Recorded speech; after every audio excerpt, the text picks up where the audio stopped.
So, hi guys! Meron tayong DIY na gagawin ngayon at gagamit tayo nitong water plug fast setting cement or hydraulic cement. So, dalawa na yung kinuha ko para, 'di ba, pasobra na rin just in case. So, good luck to me. I want to show you here guys that we're working on little small cracks on an old wall under my kitchen na pinupunasan rin natin na may tumatagas pa, bukas ang main water ko, no? So, dun mapapakita yung water plug. Kahit may umaagos na tubig, ay mapapasakan mo siya. Kailangan lang talaga malinis. That's why we're using a wire brush. Na, para ma-clear din, para mayroon ding kapitan, na luma na rin kasi to. Actually, itong P-trap ko kailangan ko rin pa. At saka bago ko inumpisahan, I wanna make sure na kakasya rin talaga ako dyan. So, inusog ko yung ref doon banda para makapasok namin to work on that side of the wall. Okay? And then, kahit sa may small crack dito, I wanna make sure na sobrahan ko. Just to make sure na meron pa akong hindi nakikita na pwedeng pasakan niya. So, sooner or later, kaya sinobrahan ko rin yun. Ito yung mga small cracks dito. Bala ko din siyang pasakan. Okay? Kahit wala naman lumalabas sa tubig doon. Pero, that's how it is. So, gonna make. At ito naman yung mga materials na kailangan natin. So, meron tayong rubber gloves. So, isa lang ginamit ko dahil gusto kong panghalo yung isa. Kasi we'll be working on a powdered cement. Itong water plug, powdered cement siya. Meron din tayong wire brush na panlinis ng area para mag-adhere yung cement ng maayos. Kumuha na rin ako ng, ano ba tawag dyan, putty knife na pangkinis or whatever. Tsaka syempre nilinis ko na may lagayan. Diyan tayo kasi maghahalo. So, old apartment na to, no? Nung last week, pinalitan ko yung kitchen faucet ko. So, wala doon ang issue. Walang lumalabas sa labas ng lababo. Sa ilalim lang ito talaga na may mga tulo-tulo na hindi naman siya malalakas. And even bukas lang yung main switch, hindi ko bibigsan yung mismong kitchen faucet, may tumutulo siya. So, wala akong nakitang ganitong mga videos sa YouTube o dito sa TikTok na malakas yung agos ng, puro malakas lang ang agos na butas, tapos papasakan nila. Eh, yung sa akin, mga small cracks lang naman. So, kung may mga ganito kayong problema, maraming mga feedback at sa research ko, itong water plug ay nag-work. So, kailangan mo lang siyang ihalo ng maayos at linisin yung area na papasakan mo. So hopefully, I'm really hopeful na magawa ko ng tama to, no? Nakaka-excite din siya. Tapos nakabukas yung main switch ko po. So, may mga tumutulo, no? Hindi naman siya malakas eh. So, hindi ako masyado nagpapanik. At maganda ito, habang naghihintay ka, kung wala pa talagang mga gagawa, so, DIY. Ayan. Dalawang sachet yung gagamitin natin dyan just to make sure. At yan po yung mga materials na gagamitin natin. No? Kailangan talaga mag-gloves. Okay. At papakita ko rin sa inyo, syempre kailangan may ilaw, no? Kasi sa ilalim to ng lababo, dalawa ang kitchen cabinet ko doon. Yan yung ilaw. Siyempre, but I'm working sa hapon naman ito eh. Pero siyempre, kailangan pa rin ng ilaw, di ba? So, yung rechargeable lamp. Pinapakita ko ulit yung area na I'll be working on. At siyempre, 7-month-old puspin ko ay the curiosity of a cat sa ginagawa. Basta huwag ka makulit dyan, ha. Nood-nood ka lang dyan. Kung magulo kay mami mo. At may pagtitripan tayo. So, dito naman, mga inday, nililinis ko ulit ng wire brush. At gumamit din ako ng towel dyan para maagos yung mga tubig, no? Konti-konti. Hindi naman siya mabaho. Malinis naman siya. So, let's see. So, ito kasi guys, tumitigas agad. So, nakita nyo naman mga magkakahiwalay, hindi dire-diretso yung mga cracks ko. So, maglalagay lang tayo ng konting portion itong powder cement dito. Tapos, ano ba yan? Haluan natin ng potable water. So, itong tubig galing naman malinis sa gripo ko. Diba? So, wanna make sure na isang kamay nyo dry.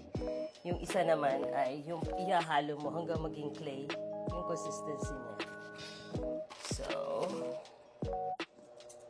bubuksan na natin siya.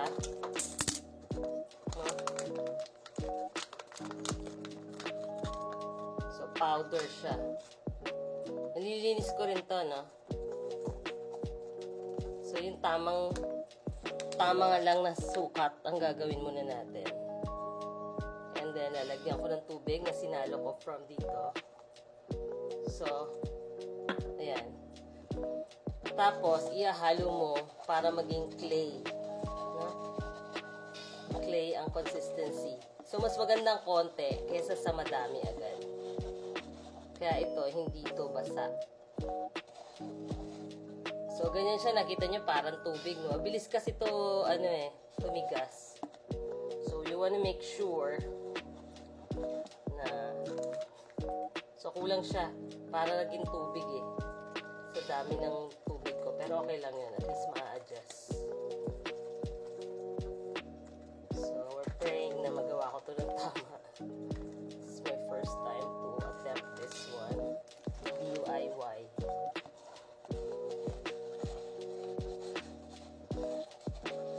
Wanna make sure na mag-adhere siya sa mga crack. Okay. So, kailangan mabilis din ang action ko dito.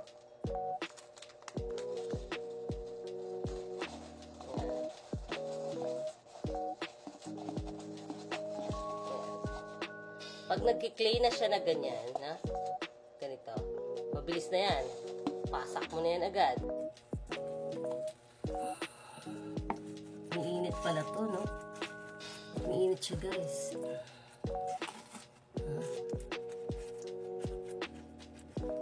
Umiinit siya. Saka mo na siya dyan. Saka mo na yung mga crack. Papakita ko sa inyo yung hindi ko man masama sa recording yan. Umiinit siya. Then hold it for about, matagal, 3 to Pero mararamdaman mo, tumitigas siya. And then minamadali ko kasi nga. Meron pa ako dito. Para mapasahan ko na yan. Kaya mag-alala kasi lilinisin din naman natin eh. One at a time lang. Kaya tama-tama lang ginagawa ko. Ayan, mabilis siya tumigas, guys. Opo, bilis pala ito talaga. You wanna make sure, tsaka umiinit siya. Gulay. Ayan na, may running water na tumatakbo dyan.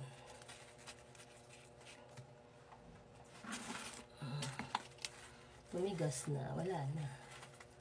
So, kailangan maingat. At least, matututunan mo naman ito eh.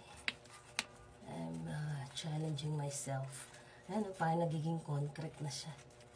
May running water na sa butas na yan. Iba nga, maagos pa talaga yung mga tutorial na pinag-aralan ko.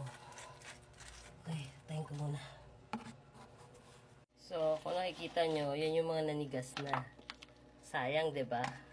Pero wala ka na magagawa dyan. Parang bato na siya. Bilis nga. Fast acting nga siya. So, kailangan mabilis ka. So, yan yung nagawa ko. Hindi pa perfect. Pero, kita nyo, meron pa umagos sa iba. So, dapat mabilis talaga. Pasakan mo agad. You have to do it one thing at a time. Pero dito, wala na. Nanigas na to. No? Pero, ayan, meron pa dito. Ayan. Okay. Ayan. Tsaka na yung paglilinis yan. Gumagamit din ako ng scraper. Pang yan. Pero, tumitigas na siya agad eh.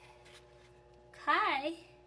So, ayan guys, natapos ko nalagyan. Hindi ko po nalilinisan yung mga dyan. And then, dito, nilagyan ko rin, ayan, kinulang ako ng 2 sachet. Kasi, kailangan talaga clay na clay siya bago mo siya ilagay. So, somehow, nanapigilan, pero bala ko, bumili pang 2 noon. Tapos, talagang idodoble ko pa. Ito, wala naman talagang tagas eh. Kasi talagang inano ko na bukas yung tubig para, diba? So, maglilinis na lang ako niyan. Bilis niya rin tumigas, umiinit din siya. Naka-gloves naman, so, ayan. So, somehow, diba? Hindi pa masyadong tuyo yan. Pero hindi mo totoo na kailangan press mo ng 3 to 5 minutes. Pero syempre, papalitan din nga itong lumang-luma sa lumang bahay na to. Ito, kahit wala naman siyang talagang tagas. May konti dito, alam ko na. Pero kung hindi nila mabubuksan, na para ibalik pa ulit, mas maigi ng palitan na rin yung P-trap, ano. Although wala namang mabaho, malinis naman yung lumalabas na tubig. Ito hindi ko alam kung, tignan na natin. Kung yung tagas lang kanina yan. So, yan. Meron pa. Wala na. Tumigil na siya. Tuloy-tuloy kasing tubig eh, Wala na eh. Siguro, a little bit. Konti-konti. But, yeah. That's it. I did my best. I respect sa mga gawa-gawa nito mga construction worker na. Hindi madali yung trabaho nila, day. Nakakatuwa lang. Nakaka-fascinate lang tong fast drying cement. So, yan, DIY muna bago dumating talaga yung mga dapat gagawa. Thank you. So, ayan, finally, natapos na rin natin. Gusto ko pa sana sobrahan kahit wala akong doon sa mga hindi na lumalabas yung tubig, Pero nakulangan na yung 2 sachet natin. Akala ko nga isang sachet lang po pwede na. Kasi talagang papasaka mo naman talaga yung mga cracks lang nandun sa taas, di ba? Kaso, sa panic ko siguro, at saka may umaagos na water. So talagang, syempre, naghahalo yung maninigas siya, hawakan mong ganun, tapos may tutulo pa rin. But, masasabi ko na, ayun, hindi naman siya ganun kahirap. Nakakapagod din, syempre nakangalay. Pero, natutuwa din ako pag yung biglang, ay, tuminto na yung tubig, diba? So, maganda ito, Kung halimbawa, wala pa talagang mga dadating na tawag dyan tubero ba? So, may magagawa ka. Kasi importante makabukas yung main switch. Kundi, wala rin tubig dun sa shower, diba? Sa faucet sa bathroom, ganun. Sa laundry na faucet. So, effective to water plug, So, yung kung itatagal lang, hindi ko alam. Pero at least pansamantala, habang wala pa dumadating, kasi schedule din yan eh. At kasama na yung papalitan ko nga yung P-trap ng ko. So, I can work on this kasi wala naman siyang amoy. Tsaka hindi naman talaga siya doon sa mismong sa top ng lababo. Sa ilalim siya. So, pag matagal rin nakabukas, may lumalabas-labas din sa cabinet ko. Siyempre, ayoko yung kitchen floor, di ba? So, yun lang po. Sana may natutunan kayo dito sa mga water plug natin. I love you all. Take care and God bless.